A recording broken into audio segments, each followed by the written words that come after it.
Pagpalang hapon po sa ating lahat. Tayo po ngayon ay nasa Genesis chapter 3 na po tayo sa ating pong pangatlong araw. Ang aking pong isishare ngayon dito ay dito po sa mula po sa Genesis chapter 3 verse 1 to 3 po. At ang sinasabi nga po dito, sa lahat ng hayop na nilikha ng Panginoon Diyos, ang ahas ang pinakatuso. Minsan tinatanong ng ahas ang babae, totoo bang pinagbabawalan kayo ng Diyos na kumain ng bunga ng alinmang puno sa halamanan? Samagot ang babae, makakakain namin ang lahat ng kahit anong bunga ng puno rito sa halamanan. Maliban lang sa bunga ng puno na nasa gitna ng halamanan, sapagkat sinabi ng Diyos na hindi kami dapat kumain o humipo man lang ng bunga ng punong iyon. Kapag ginawa namin, mamamatay kami. So, bigyan ko lang po na konting din itong verse na ito na dito po sa umpisa po sa chapter 1, makikita po natin na yung pong kasaysayan ng paglikha ng ating Panginoon sa lahat po ng bagay katulad po ng araw, buwan, bituin at mga halaman katulad din po ng tubig, lupa na pinag-iwalay po ng ating Panginoon at iba't ibang klase po ng mga isda na nilagay po sa karagatan. At ganoon din po sa mga himpapawid, yung lahat ng klase po ng mga ibon na nilikha ng Panginoon at dito rin po sa lupa, iba't ibang klase po ang mga hayop na nilikha ng Panginoon na mababangis pong hayop. At dito naman po sa Genesis chapter 2, makikita po naman natin yung mga yung halaman sa Eden. Ang binanggit po niya na paglikha niya sa babae at partner po na lalaki na katulad niya pong sinasabi dito na kumuha sa aking mga buto at laman na kinuha ng aking laman, tatawagin siyang babae dahil kinuha siya mula sa lalaki. Amen. At dito naman po sa Genesis chapter 3, ang sinasabi po naman po dito, ang tinutukoy po dito yung pong pagkakasala po ng tao, pamagatan po natin yung pagkakasala po ng tao, kasi dito po na kumbinsi ng ahas yung babae sa pinagbabawal ng ating Panginoon Diyos na sa pagkain po ng bunga ng puno. Pero naisip po nung siguro ng babae, na sinasabi pong babae dito na si Eva po yon, na siguro na naakit po siya dahil sa napakagandang pinagmasdan po niya yung puno na napakaganda po ng itsura, at napakaganda po ng bunga ng punong ito. Kaya napilitan pong kumain yung si Eva po, na kaya sinabi nga po dito na sa lahat ng nilikha ng Panginoon Diyos, ang ahas ang pinakatuso. Ito pong ahas na ito po yung aking pong pagkaintindi na sinasabi pong ahas dito ay si Satan po. Si Satan po ang sinasabing ahas dito. Kaya nagawa po niya na nalansihin yung si Eva. At ito naman pong si Eva ay sinuway po niya yung kautusan po ng ating Panginoon na sa lahat ng bunga ng mga punong kahoy doon ay pwede niyang kainin maliban lang doon sa pinagbabawal ng Panginoon. At dahil nga po sa tukso itong ahas ay napilitang kumain si Eva, at ganoon din po si Adan. Kaya nagising na lang po sila sa katotohanan na sila ay nakahubad at wala pong silang mga saplot. So makikita natin dito ang pinakakuan po dito na yung pagsuway po natin sa ating Panginoon. Kaya tayo po bilang mga Kristiyano na nananalig at nanampalataya, kung ano man po minsan ang alam nating bawal sa utusan ng ating Panginoon, na huwag po tayo susuway. Umayon po tayo na dapat po tayo naka-align sa gawain sa kinugusto po ng Panginoon, para po tayo hindi po magkasala, para po tayo ay maging matuwid, maging maayos po yung ating paglilingkod sa Kanya. Yun lang po yung aking pong na kaunting exhortation, dahil dito po kami sa group namin ang meron po sadya kaming isa na nag-i-exhort po sa bawat chapter po na ating pinag-aaralan. So naisipan ko lang po bigyan ng kaunting explanation ito sa bigay po na biyaya po ng Panginoon na pinagkaloob po sa akin. Kung ano man pong kulang, ang Diyos na lang po magbalik at magpuno po sa inyong kaisipan. Salamat po and God bless po sa ating lahat. Genesis chapter 3 verse 4 to 6. At sinabi ng ahas sa babae, tunay na hindi kayo mamamatay, sapagkat talastas ng Diyos na araw na kayo kumain yan ay madidilat nga ang inyong mga mata at kayo magiging parang Diyos na nakakilala ng mabuti at masama.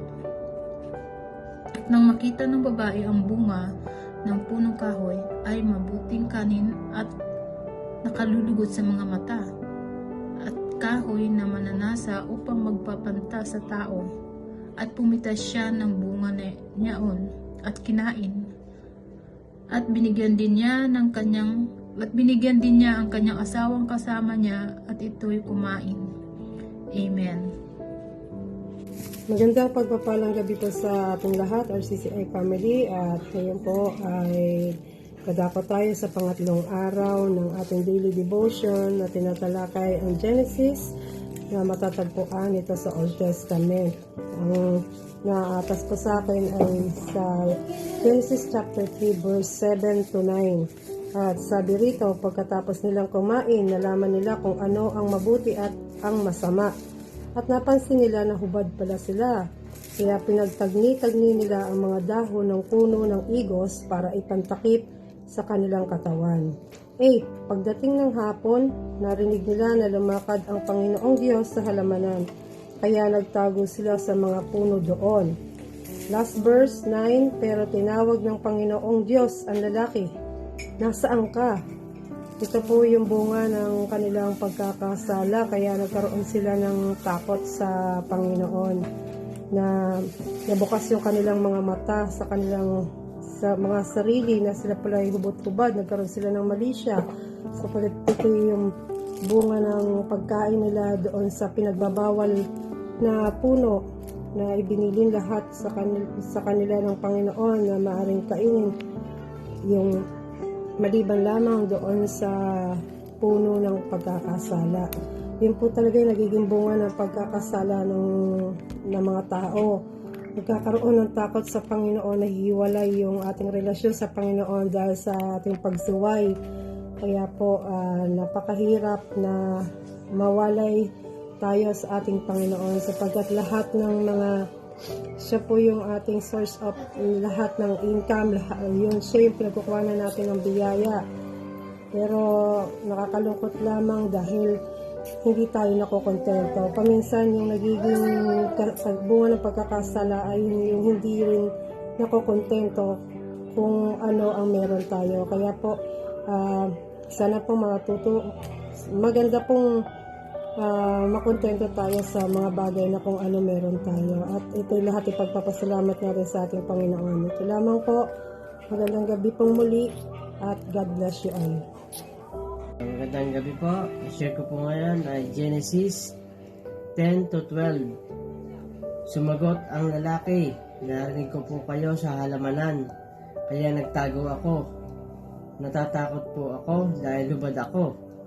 Nagtanong ang Panginoon Diyos, sino ang nagsabi na hubad ka? Kumain ka ba ng bunga ng punong kahoy na sinabi ko sa iyo na huwag niyong kakainin? Sumagot ang lalaki, ang babae po kasi ay binigay niyo sa akin ay binigyan ako ng bunga ng punong kahoy at iyon ay kinain ko. Amen. Good evening po. Ang ibabahagi ko po sa gabi ito ay sa Genesis chapter 3 verse 13 to 15 na sinasabi, tinanong ng Panginoong Diyos ang babae, bakit mo ginawa yun? Sumagot ang babae, nilinlang po kasi ako ng ahas, kaya kumain po ako. 14. Kaya sinabi ng Panginoong Diyos sa ahas, dahil sa ginawa mong ito, parurusahan kita. Sa lahat ng hayop, ikaw lang ang makakaranas ng sumpang ito. Sa buong buhay mo ay gagapang ka sa pamamagitan ng iyong tiyan at ang bibig mo ay palaging makakain ng alikabok. 15. ikaw at ang babae ay mag-aaway. Ang lahi mo at ang lahi niya ay mag-aaway din. Dudurugin niya ang ulo mo at tutuklawin mo ang sakong niya. Amen. Yun lang po. Purihin po natin ang ating Panginoon. Magandang gabi po sa inyo lahat and God bless. Genesis chapter 3 verse 16 to 18. Sinabi niya sa babae, pararamihin kong lubha ang iyong kalumbayan at iyong paglilihi. Mga anak kang may kahirapan at sa iyong asawa ay papahinunhod ang iyong kalooban at siya'y papanginoon sa iyo. At kay Adan ay sinabi, sapagkat iyong dininig ang tinig ng iyong asawa at kumain ka ng bunga ng punong kahoy na akinutos sa iyo na sinabi, huwag kang kakain niyaon, sumpain ang lupa dahil sa iyo, kakain ka ng kaniya sa pamagitan ng iyong pagpapagal sa lahat ng mga araw ng iyong buhay. Ang isisabol niyaon sa iyo, mga tinig at mga dawag, at kakain ka ng pananim sa parang. Magandang gabi po sa inyo lahat. Ako po ay mag-share lang po ng Genesis 3, chapter 19-20. Sa pawis ng iyong muka ay kakain ka ng tinapay hanggang sa ikaw ay mawi sa lupa, sapagkat ikaw ay alabok at sa alabok ka uuwi. At tinatawag na iba ng lalaki ang kanyang asawa sapagkat siya ay naging ina ng lahat ng mga nabubuhay. Thank you po. Maraming salamat po sa inyong lahat. Amen. Magandang gabi po sa bawat isa. Ito po ang aking i-share po ngayon, Genesis 3, verse 21-22. Ang mag-asawa ay ginawa niya ng mga damit na yari sa balat ng hayop. 22. Pagkatapos, sinabi ng Panginoong Yahweh, katulad na natin ngayon ang tao, sapagkat alam na niya ang mabuti at masama. Baka pumita siya at kumain ng bungang kahoy na nagbibigay buhay at hindi na siya mamamatay. Yun po. Mas maganda po talaga na sumunod po tayo sa Panginoon para hindi po tayo mapahamak.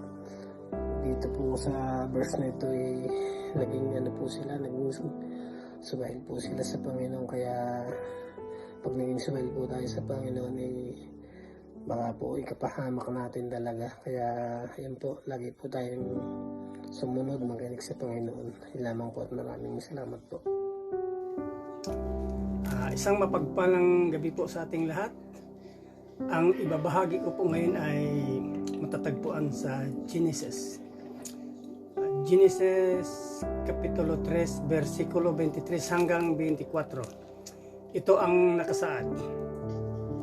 Kaya't pinalayas niya sa halamanan ng Eden ang tao upang magbungkal ng lupang kanyang pinagmulan. 24.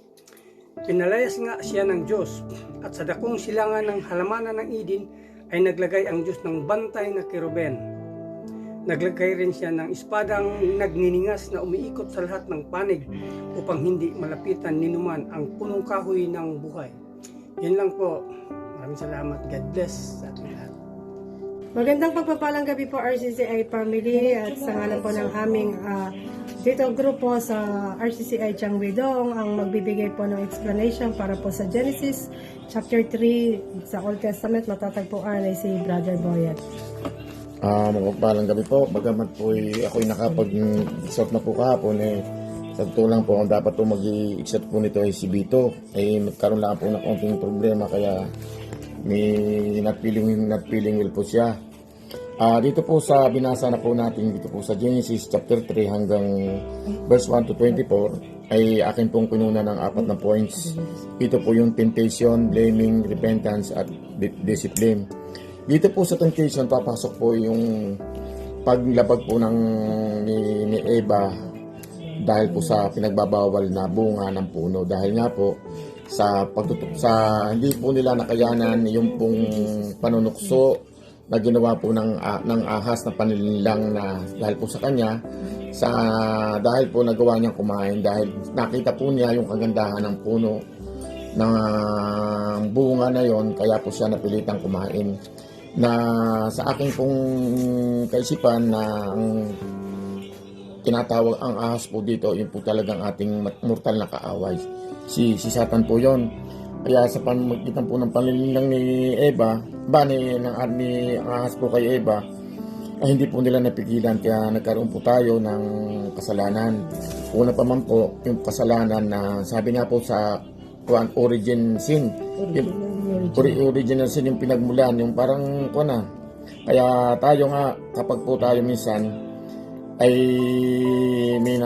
dito po papasok po yung yung pong blaming, yung pong nagtuturuan. Halimbawa po, na may nagawa, may nagtukso sa atin, na gawin po yung isang bagay na katulad po kaming tatlo. Kanina pa pong nagtuturuan kami kung sinong gagawa nitong ito. Pero po ako po ang nanalo, ako po ang kaya dapat kung anong wag tayong panatilihin na gano'n na tayo magtuturuan. Wala pong pinagkaiba kung may tukso ang kalaban, kung may tukso yung kasama mo sa pamilya. Kung alam mong mali, huwag tayong gagawa. Huwag natin pagtuturuan na dahil sa kanya, kaya ako nagawa yun Kaya ako nagawa yung bagay na dahil sa kanya, dahil sinabi niya sa akin ganyan gawin. Hindi po dapat ganon. At dito po papasok yung repentance, yung magbalik po tayo. Pag yung pagbalik yung repentance po, yung paghingi po ng tawad natin sa ating Panginoon kung ano man pong nagawa nating kasalanan. Katulad nga po yung pinagmulan ng kasalanan na ginawa ni Eva sa pagkain po ng bunga na pinagbabawal ng ating Panginoon. Iyon po kung ihahalin tulad po natin sa buhay natin ngayon. Iyan po yung pinagbabawal ng Panginoon sa atin na labag sa kanyang kautusan. Yung paggawa po ng masama sa kapwa. Minsan kung nakakagawa naman po tayo ng masama sa kapwa, bigyan naman po tayo mag-repentance. Kasi sinasabi nga po dito, yung repentance, magbalik po tayo sa Panginoon kung anong ating mga pagkakasala na ating nagagawa sa Panginoon. At dito po, ang pang-apat po, ito pong discipline. Kinakailangan po talaga may disiplina tayo sa ating sarili. Na huwag po tayo padadala. Huwag po tayong susunod sa nakikita natin. Dahil sa nga po sa umpisa pa, nawala po yung disiplina, nawala po yung pagsunod ng unang tao, ng ating unang magulang na si Eva. Kaya nagkaroon po tayo ng pagkakasala dahil hindi po niya na-disiplina ang kanyang sarili na pagsunod po sa pinakautusan ng Panginoon. Kasi nung time po ngayon na sinabi na po ng Panginoon na pwede mong kainin ang lahat ng bunga ng mga puno dito, malibang lang doon sa punong yun na pinagbabawal ko na huwag kakainin. Kaya kinakailangan natin sa ating sarili na mayroon po tayong disiplina na kung ano man po ang ating pagsunod sa Panginoon, dapat po disiplinahin natin ang sarili. Matuto po tayong gumawa ng mabuti palagi na naaayon po sa kagustuhan ng Panginoon. Kubasis, may sasabihin pa? Wala na. Iba kasi ang pamamaraan ng ating Panginoon sa pagdating sa pagdisiplina. Kaya diba dito nabanggit din na yung lalaki dapat paghirapan yung kanyang kakainin. Nabanggit doon kasi ito, nais po ng ating Panginoon iparating sa atin na yung pagkakamali natin ay maituwid natin, malaman natin na tayo bumalik sa Kanya. Kasi dahil dito nawala yung relasyon natin sa Panginoon nawalay dahil sa pagkakasala nga. Kaya nga po, dapat nga po tayo laging sumunod po tayo sa Panginoon na naayon po sa kanyang kagustuhan. At ang sinasabi nga po dito sa Romans 6:23, for the wages of sin is death, but the gift of God is eternal life in Jesus Christ. Eternal life in Christ Jesus our Lord. Kaya patuloy lang po tayo na sumunod po, patuloy po natin ang paggawa ng mabuti para po sa naaayon po sa kagustuhan po ng ating Panginoon. Sunod lang po tayo ng sunod. Kailangan po tayo may disiplina sa ating sarili. Glory to God po and God bless po sa ating lahat.